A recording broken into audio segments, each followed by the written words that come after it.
I hope to continue seeing you here every Thursday at 11:45. And I also want to say hi to all our online listeners here for Red and Ready Days.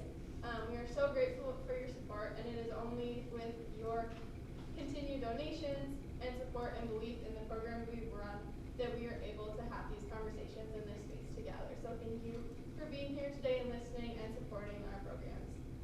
Today's speaker is Professor Joseph Anderson, and he is an assistant professor of physics here at Carthage, and he is also the leader of our Knights of Columbus Club on campus. And so today he will be sharing his personal story of how he integrates faith and science and what that looks like for him. So please join me in welcoming Professor Anderson.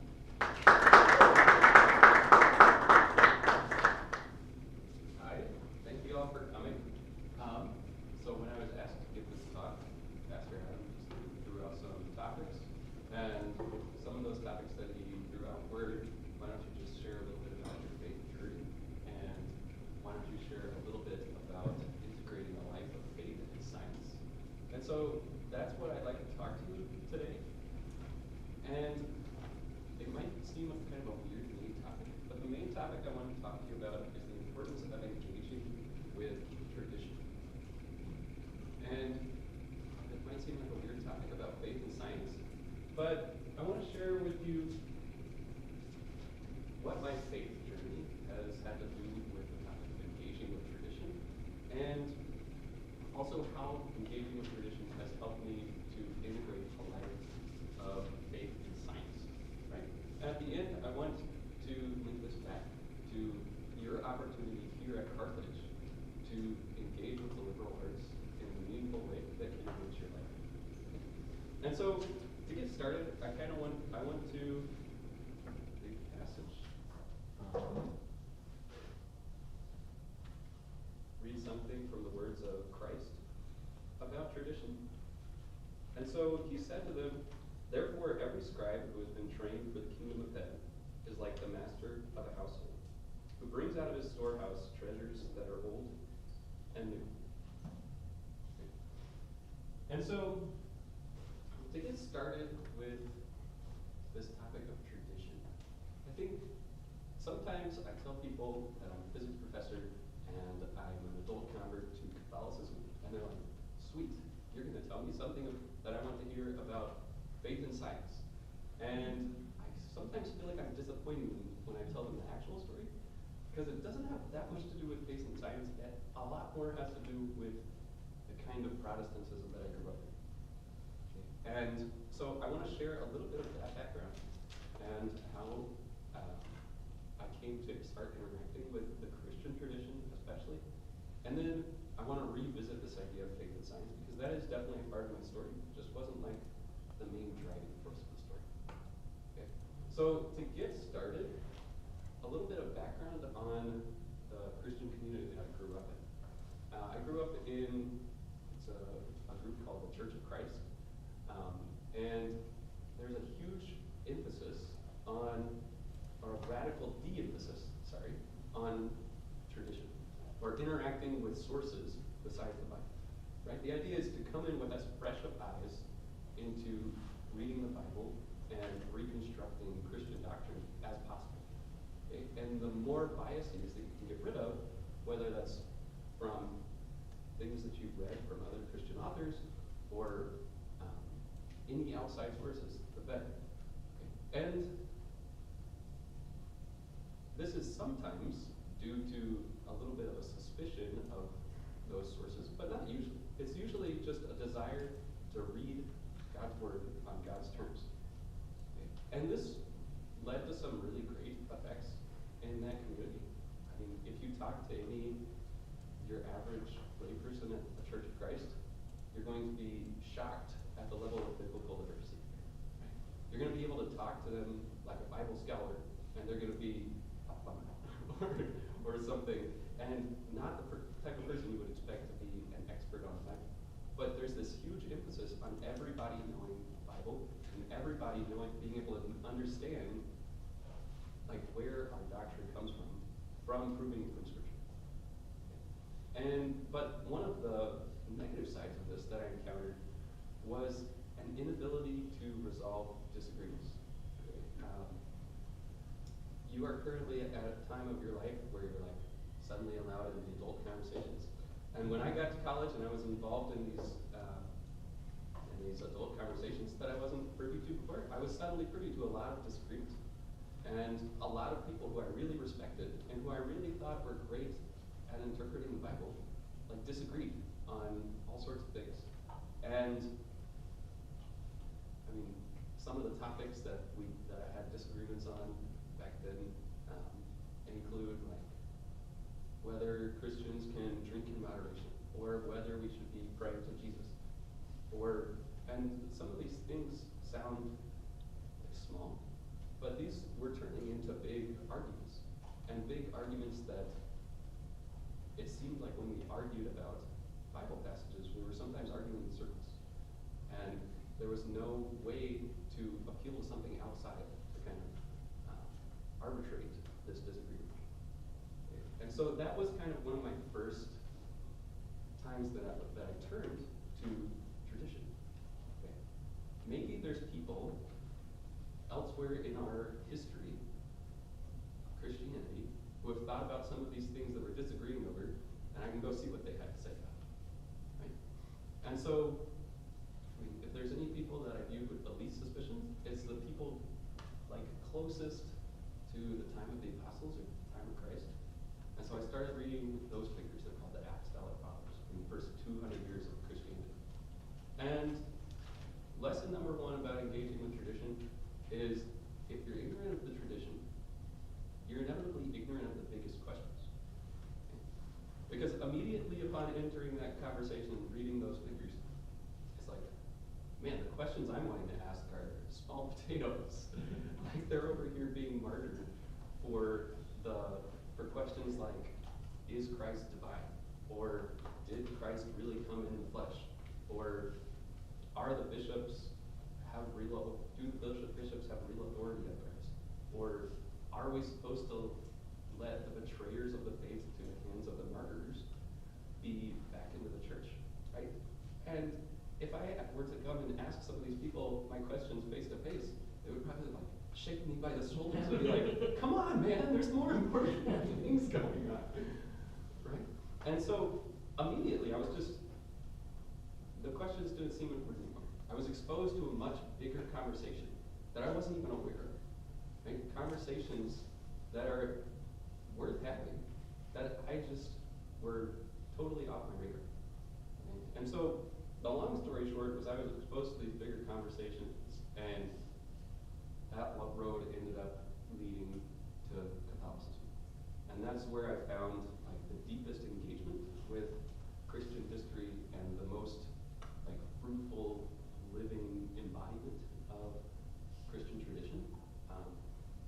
And so with that, I want to kind of move on to how this process helped me to integrate a life of faith and science.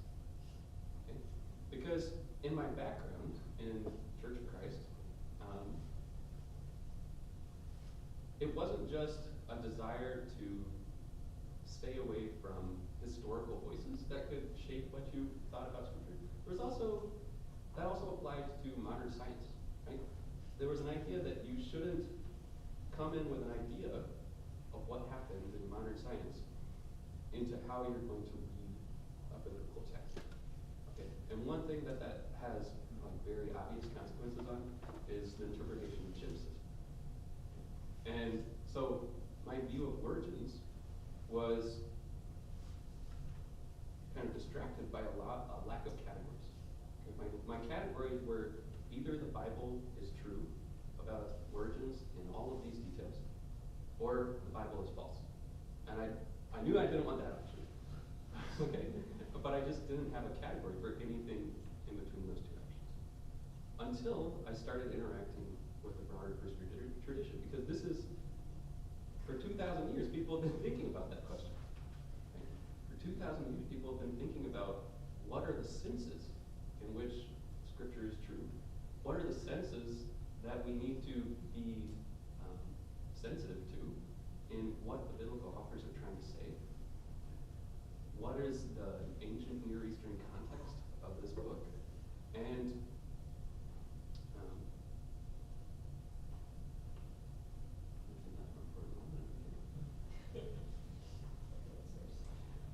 So the main point is that engaging with tradition opened up new horizons for me.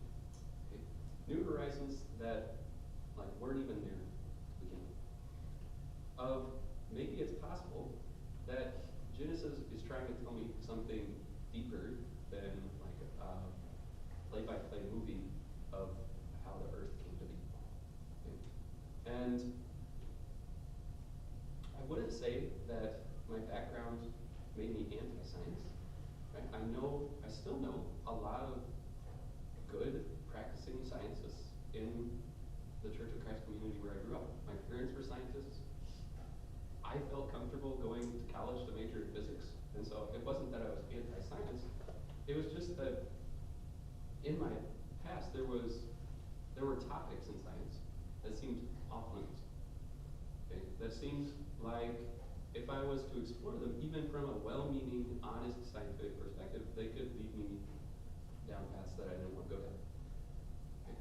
But having these new horizons, new categories opened up to me by engaging with traditional thought on what is the meaning of Genesis, really helped me to be able to integrate faith and science in a way that there are no longer any topics in science that I have to be afraid of.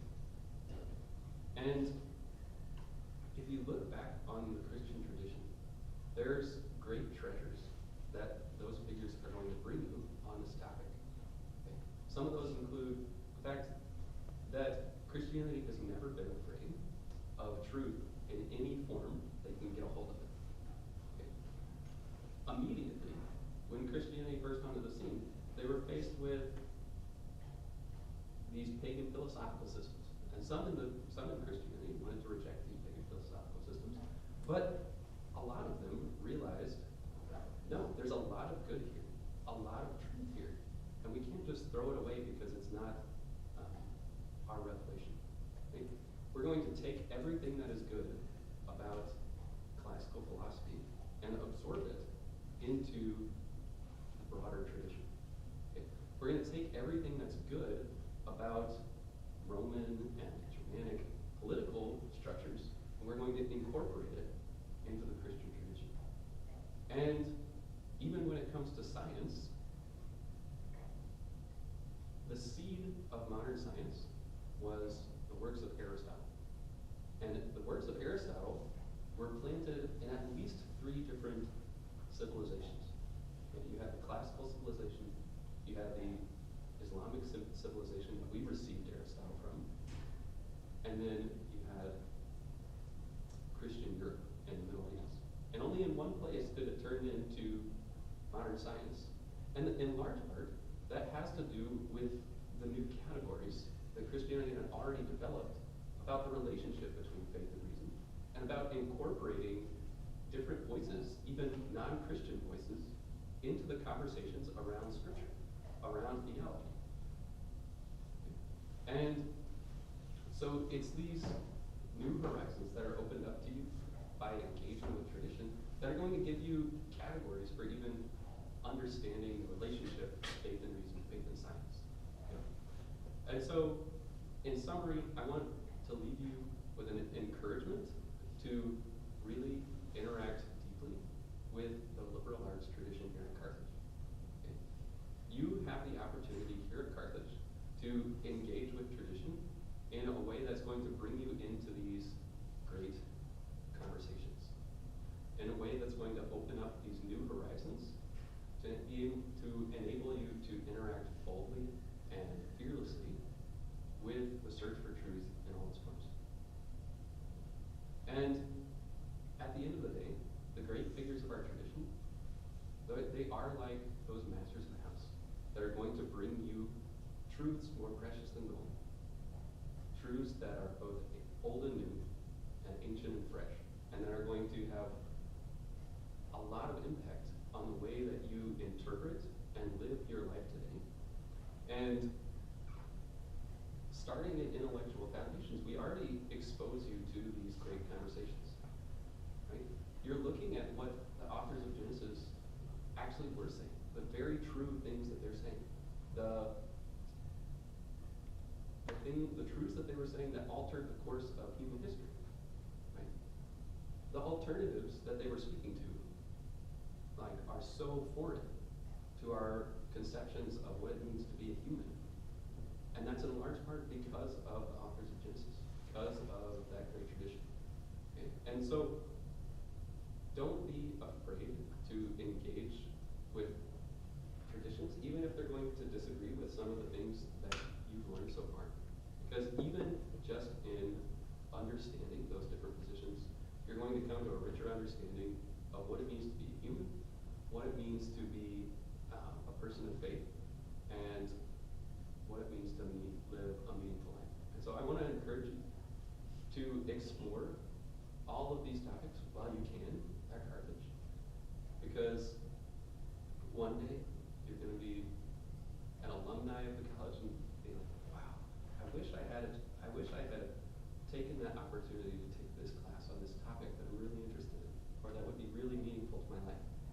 Okay? And that's one of the strengths of coming to a liberal arts college like this, is being able to engage with tradition deeply and be exposed and be invited to participate in those great conversations. Okay. Thank you for your attention.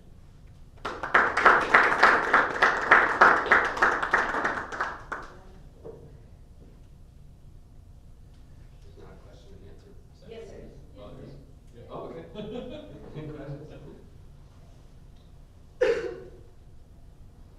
So, just curious, as a scientist myself, I often find a lot of my colleagues are either agnostic or atheist because they have a real struggle with trying to, actually what you said, if they kind of talk about Genesis with respect to the Big Bang, or that there is an overall creator that started, how do you have conversations with people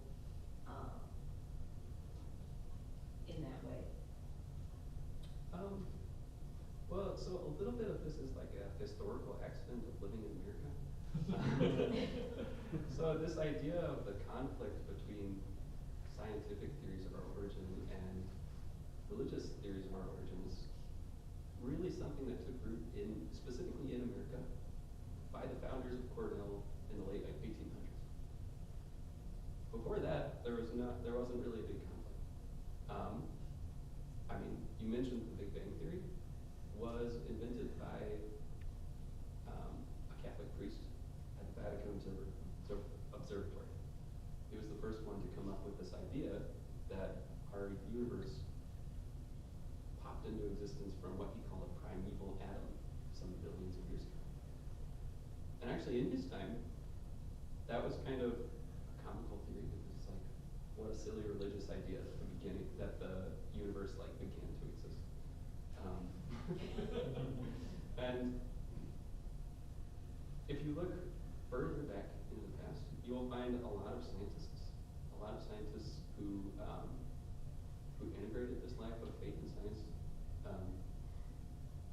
People sometimes give Galileo a hard time.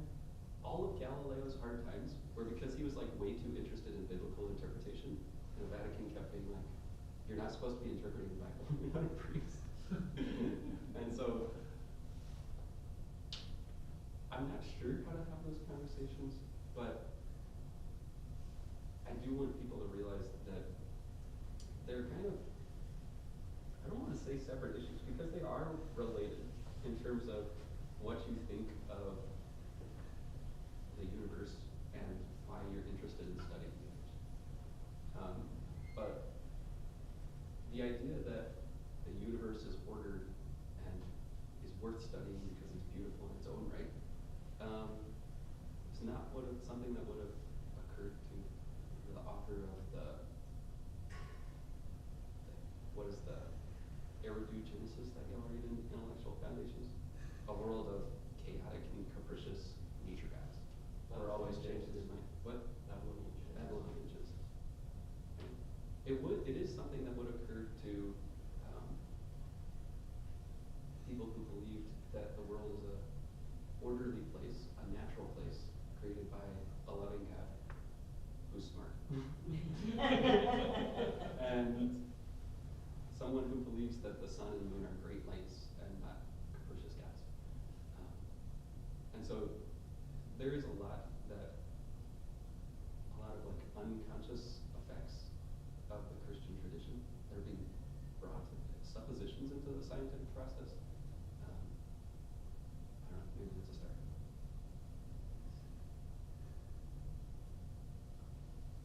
On a spectrum, I put arriving at truth on a spectrum from doing it by yourself, completely individually, and on the opposite end, doing it with tradition. Where do you find yourself on where you think arriving at truth is the best? Like, in terms of being a Christian, you think that the God would want you to arrive at truth at? I mean, the way that a God would want you to arrive at truth, do you think it would be more towards the individual or more towards the tradition? The main thing is God loves you, and He doesn't want to hide from you. And He's not looking for superheroes that only come to believe in Him through like the most difficult way possible.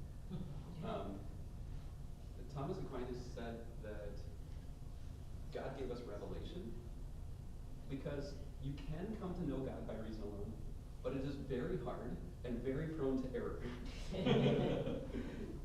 And basically his point is God's not going to leave something that important up to something that's difficult, only able to be done by a few with the time for it, and so on. Right? And so it's good to take things on faith. And what I mean by that is like believing something somebody else tells you, who you trust. We do that all the time. You guys aren't proving quantum mechanics. You're trusting me to tell you about quantum mechanics. Okay? Nobody's building up an entire field of knowledge for themselves. Okay? We are the products of a tradition. Okay? And this, in more extreme ways than you can even fathom. Right? I have 2 small children, and it's fascinating to see them go from this like, I don't know, blank slate. And they're being formed by your tradition in ways that you don't even appreciate.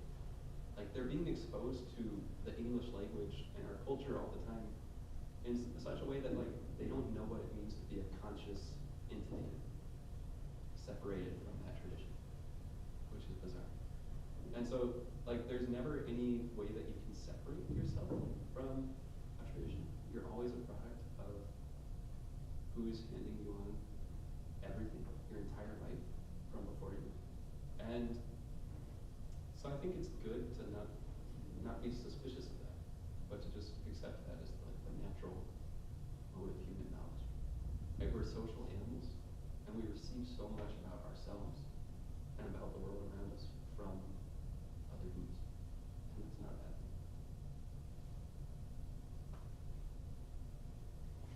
I don't really know how to phrase this, so I'll just start with a little bit of background about me.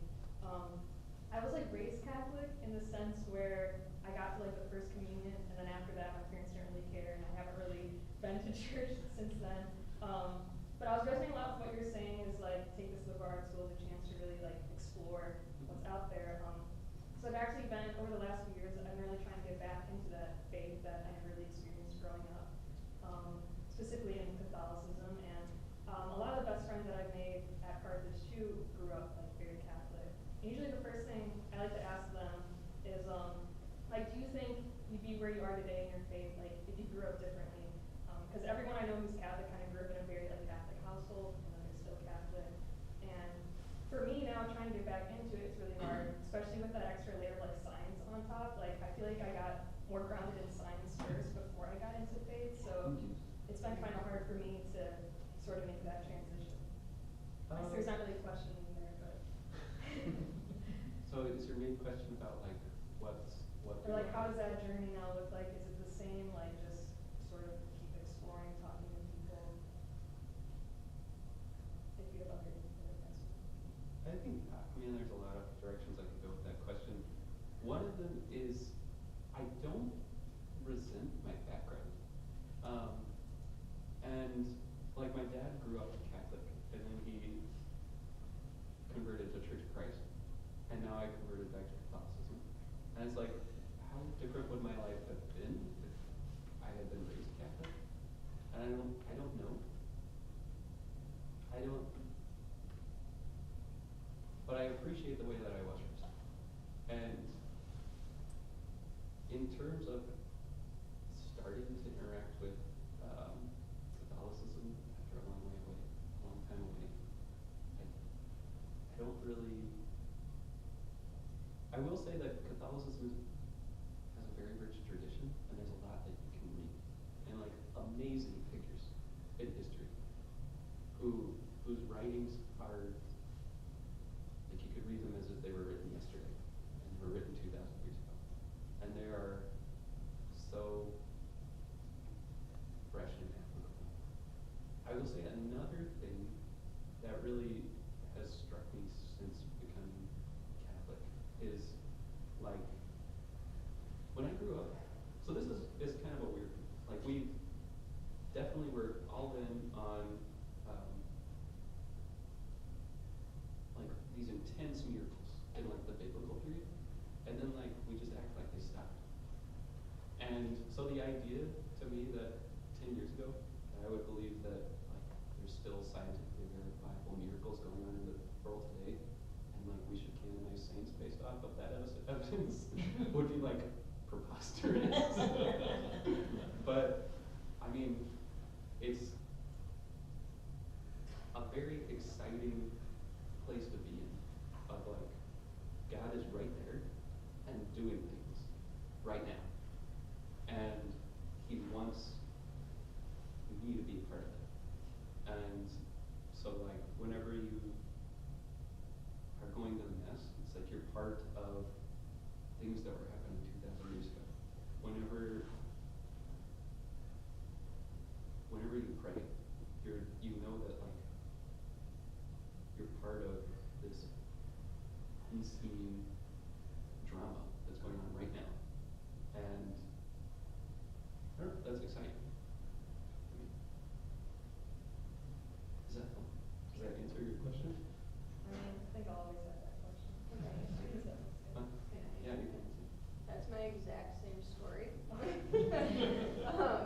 So I would say there's other people with that same story who came back like, yeah, word for word my same story. And I feel like my thing was finding someone that I could trust to ask those questions. Ended up being Joseph, because he was rooted. He has all of the biblical knowledge, because there was like the questions I were asking, like from my science brain and what I've been told, this doesn't make sense. And like, I think that that's what led him to go down a lot of these paths, almost on my behalf in some way. For him, I don't know, like a little bit intertwined. And so I feel like it worked in tandem of asking these questions to somebody I trusted, but also knowing of I don't need to be like in that same position of having, like, I don't need to have his same story, and then my story is unique, and the perspectives that I bring to my all Catholic roommates that are, like, we have Monday night Bible study, still am bringing just different phases of life. Even now, my life looks extremely different from them. They're all stay-at-home moms now, and I'm a professor with 2 kids. And they appreciate my lifestyle. They appreciate my perspectives. The questions I ask make them better Christians, better people. And so you don't need to be trying to fit into somebody else's lifestyle, that your story is going to be useful having those conversations to others. I'm appreciating you got to Catholicism by realizing your questions were too small. I mean, I'm very much paraphrasing what you said earlier, but there's something about realizing, oh, there are some really big important things that people are asking, have asked for millennia, and we're still wrestling with today as being human beings. So just an observation of like, it sounds like it was really humbling to be like, oh, while my questions felt important, they were, you eventually found out, it sounds like, that they weren't the big, really important questions of truth and meaning. Not to minimize them either, but. Well, also, it's kind of go back to Andrew's question. It's kind of a relief not having to invent everything. Like a relief to receive some of these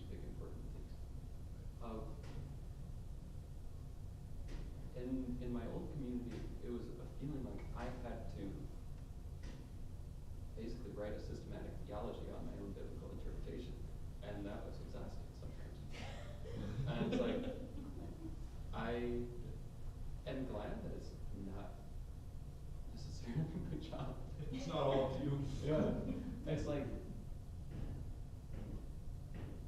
being able to live in a family where there's a dad who can just resolve things, and you can just live peacefully under a good dad who's is looking out for you, and isn't like lying to lead you down that path. And you can live a very free life and live out those truths that you're hearing with a lot of freedom, knowing that you're not the one who is responsible for coming out with them.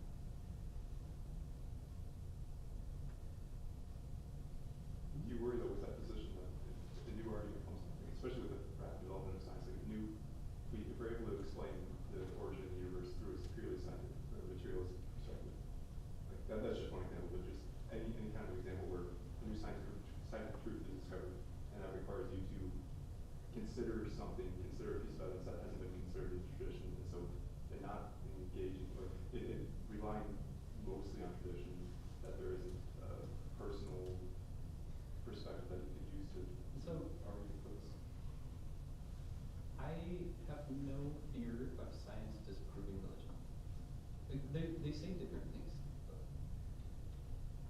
Even in the Middle Ages, Aquinas would have thought it was silly that a new piece of scientific information is going to come along that disproves the fact that existence is not self-existing, and it needs a ground of existence that we call God.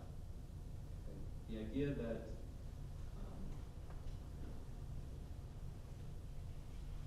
it's kind of on a different level, like a metaphysical level, beyond that stuff. And I know some people are wary of those kinds of statements because it's like, what does it mean to have, like, how would you even know that such a statement about metaphysics is false?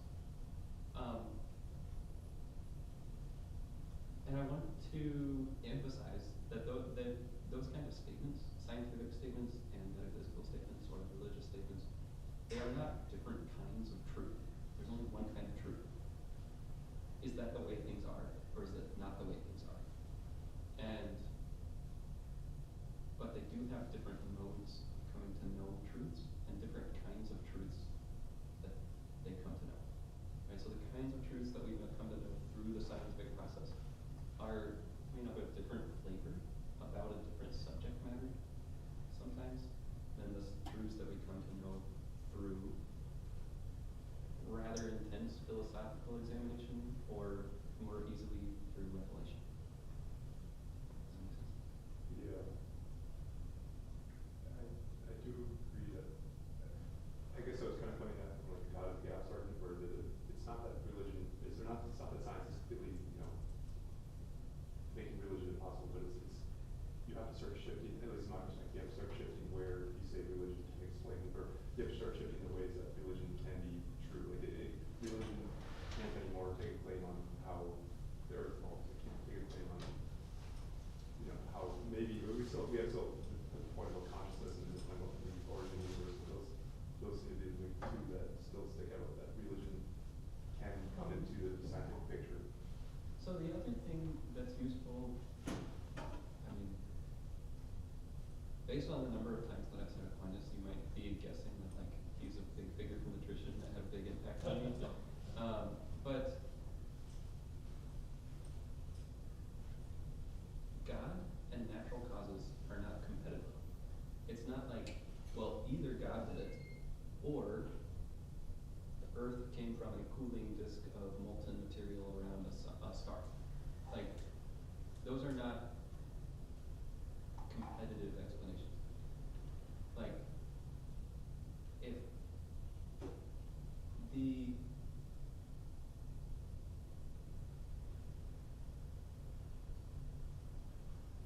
traditionally, like, the entire way the universe is the way God wanted it to be. And God wanted it to be the sort of universe that eventually, through processes that he put in place, produces anything he wants to come about. Okay? And so maybe that looks like the universe that he created out of nothing and supports an existence at every second has a history that looks like physical cosmology, the Big Bang and a rapid expansion, the sudden appearance of matter, the formation of stars, the explosion of stars, the cooling of planetary disks, a very conveniently placed planet that has liquid water, that naturally produces life, that naturally evolves into humans. That's possible, right? And that is not a competitive explanation to that's the universe God made. Like those are, and I think that's the problem of, like when Christians get into this conflict model of faith and science, they start wanting to like claim facts for God, of like, no, we can't affirm evolution because that like steals some causation from God. It's like, if I was able to show you a person who made an artifact that makes other things, like you would be astounded at the person who made it in the first place, not like ashamed that he didn't make the last product. Does that make sense? Yeah. And I think when we try to like put all of that weight on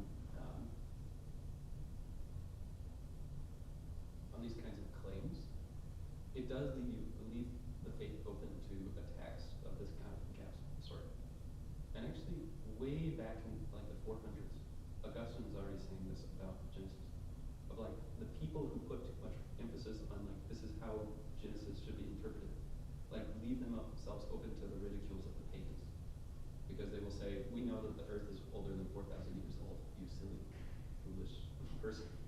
Like, and putting so much weight on these like claims that the Bible isn't technically making is what's leaving you open to the God of the gaps arguments, not Christianity is.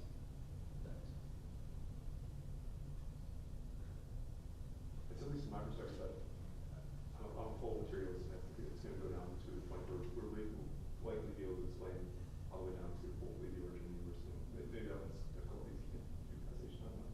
But at some point, I've at least seen these gaps getting so small, and just to the point where you're going to be left with either you take the creation as a scientific explanation, and that's one route, or you take creation as being caused by God, and what am I trying to say?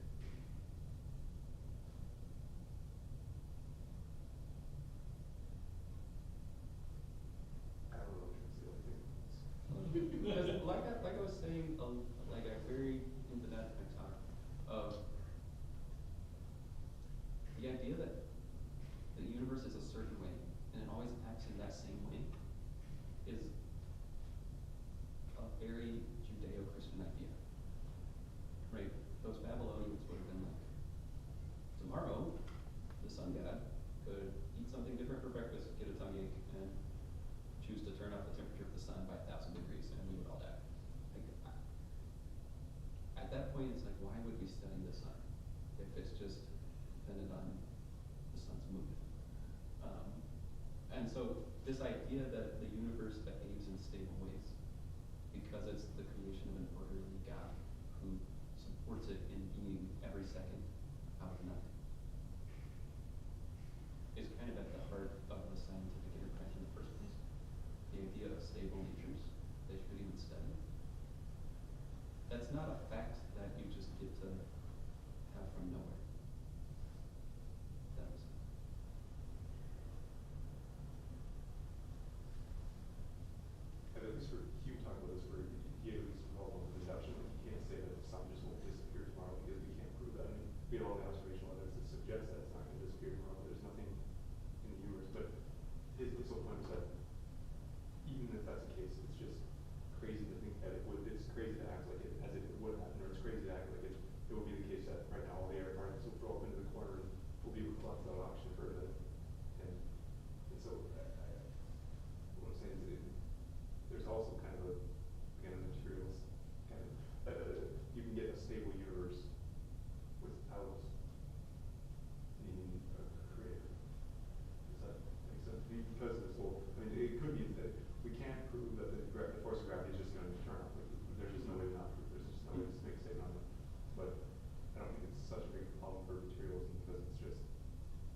history, what's the most commented on book of the Bible? Right. Song of Songs. Song of Songs, which is a love poem, like an erotic love poem. But in there, at one point, it says that the bridegroom knocks on the door. Like, he doesn't open the door. He knocks for us to come receive him. And I mean, all the way at the end of the Bible, it repeats that again. Behold, I stand at the door and knock. Like, it's always going to be our choice to accept or reject. And part of it is, like, if everything was so obvious, it wouldn't be a choice to accept or reject anymore. Like, it would just be God kicking down the doors of your brain. I exist. If that makes sense. And so, yeah, there's always going to be a degree of